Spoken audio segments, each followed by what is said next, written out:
Hi everyone, today I'm here to talk to you about prepping for your wedding. So I'm going to talk about everything from tanning to diet and exercise to makeup and things like that. First up, I did want to mention this is the makeup and hair that I had at my wedding. I will have the tutorials listed down below. The first thing that you want to start on when you know that you're going to get married and you're not exactly confident with your body and you want to lose weight, I was definitely in that boat, is start a diet and exercise regime, routine, whatever you want to call it. Before I even got engaged, I could I sensed that I was like, okay, I need to get myself into shape. Something's going to happen soon. I hadn't gone to the gym for a long time, so I actually started getting up early in the morning and doing walks. So I just did them every day until I actually found one of my friends. We started going to the same gym together and we just worked on our fitness together. We went probably 4 times a week. There's a couple of things that will help you stick to losing weight and or toning your body or whatever goal you are after. One of them is having a fitness or gym buddy. Having my friend Sheridan in my life helped me so much. Like, I could never repay her for making me get to the gym and work out, and it was honestly great. If you don't have a gym buddy, maybe hire a personal trainer for a session a week or 2 sessions a week if you can afford it. The other thing is you can do a challenge. I actually did Maxine's muscle challenge maybe like around 9 months out from my wedding, and I didn't follow it all the way through, but it really helped me lose that extra bit of weight. It was fantastic. It taught me a lot of stuff. It helped my diet as well, and I actually went really well with it. So that's another thing. Often gyms have challenges, so join one of them, do some boot camp, just do anything that will get you moving.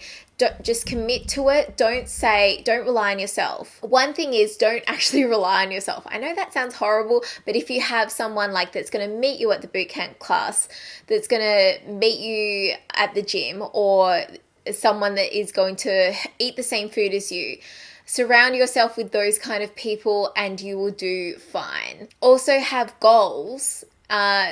Don't have unrealistic goals. Just say, okay, so I'm going to lose 2 kilos by the end of this month, or I'm going to lose 10 centimeters in the next 2 weeks or something like that. Have realistic goals, and then when you've reached them, then aim for the next one. Don't be unrealistic about it, because weight loss, it takes a long time. So I started out about maybe 18 months before my wedding with the walks, and then got into the gym and then did the challenge. And yeah, don't rely on the month before your wedding to try and lose weight, because it won't happen. You will not have time. You will be so stressed. You will just be exhausted and you won't have time to go to the gym or even eat healthy. So do all your work before then. Something else that I felt that I wanted to prepare for is teeth whitening. My teeth are not white at the moment, but I did whiten them before my wedding day.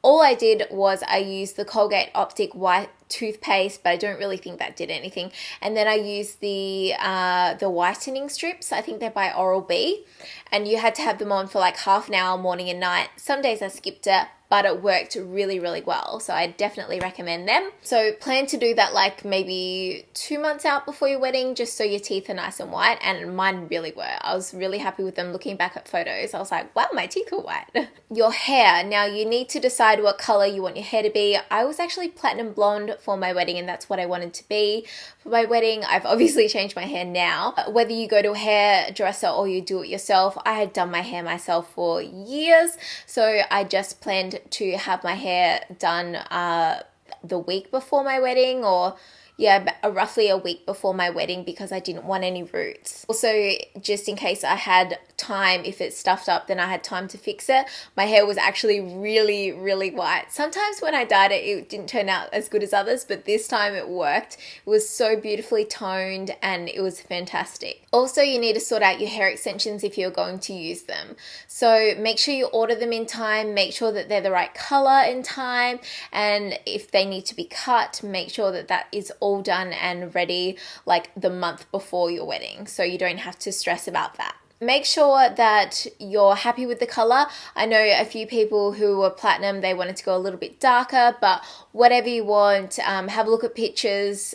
They're everywhere. Wedding photos are everywhere. So decide, and and think about your past experience with what hair color you have had and what you're happier with and what your partner's happy with, if that matters to you. Also, with your hair and your hairstylist on your wedding day, or if you're doing it yourself, make sure you have a trial. Definitely have a trial. You need to pay for a trial, but it will definitely be worth it.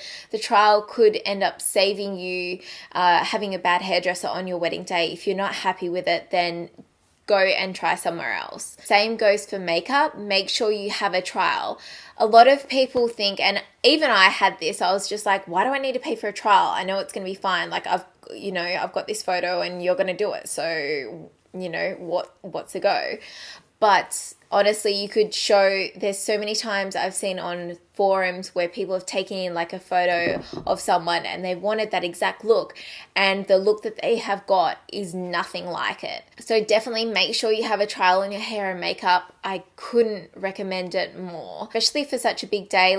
I know makeup and hair was like one of the most important, well, not the most important things, but it was very high up on the list for me. So I wanted it to be absolutely perfect. Tanning and nails. I wish I started my prep a little bit earlier on this, because I didn't leave enough time to go to enough different places to potentially get the best tan and nails. With my nails, I only had like 3 trials, and I tried a few with glitter, with pink and things like that, and I just wasn't happy with them, so I ended up going French, just a classic French tip. And with my tan, I went to one place and then I noticed it went funny under my arms, and then I went to another place on my bachelorette party like the weekend before my wedding, and I was happier with that one. So I would suggest in the months leading up to your wedding, definitely try a few different places for nails and tans, just because you want to get it right and you want to have the best looking tan and nails if you are getting a tan or your nails done.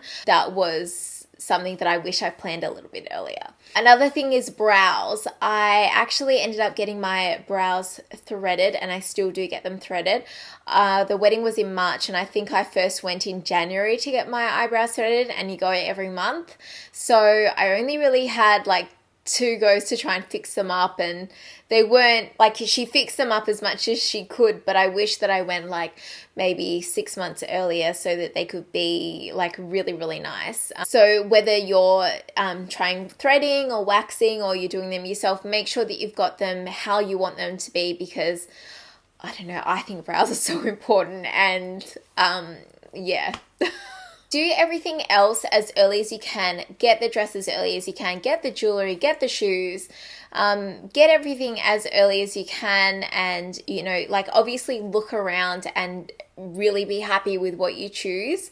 But try and sort everything you can out as early as you can, because you are going to find some things that pop up in the month leading up to your wedding that you didn't think would arise, and then you have no time to do any of those things. So make sure you try and make the most of your time and get things done quickly. One of the most important things is planning your skincare routine. The skincare routine that I had then is pretty much what I have now, and what I can 100% recommend is rosehip oil. I put that on every night before I went to bed, just a few drops, not like a whole dropper, just enough to cover my face. And my face has really been pimple free since I started doing that. It's also had a really nice glow to it. Make sure you take off all your makeup before you go to bed. I'll leave my skincare blog post down below, because that's my most recent one. And I also have a video. Not that it really changed that much between the video and the blog post, but skincare is a really, really big thing, and I was very happy with my skincare routine. So make sure, if you're not happy with your skin, go and try a few different things like a year or so in advance, and make sure you get your skincare routine down pat, because you don't want to risk having blemishes pop up, and you want your skin to be glowing, and I found rosehip oil really, really does that. So there's another tip. I also didn't cut my hair for maybe like 2-3 months, probably 3 months before my wedding, as I wanted it as long as possible. So I just had a few, like split ends and stuff like that. Like my hair was actually, it was pretty healthy for platinum hair, but I could tell that by the end, after I got home from our honeymoon, I was like, I need a haircut. So that is it from me. Thank you very much for watching. If you enjoyed, please give this video a thumbs up, and I will see you soon. Bye. I never want to take this makeup and hair out. Like, I never want to take this makeup off or my hair out. Like, I just love it. Yes! So yeah, I'm really freaking hungry. What's the time? It's 6 o'clock. I'm so hungry. All I've had today is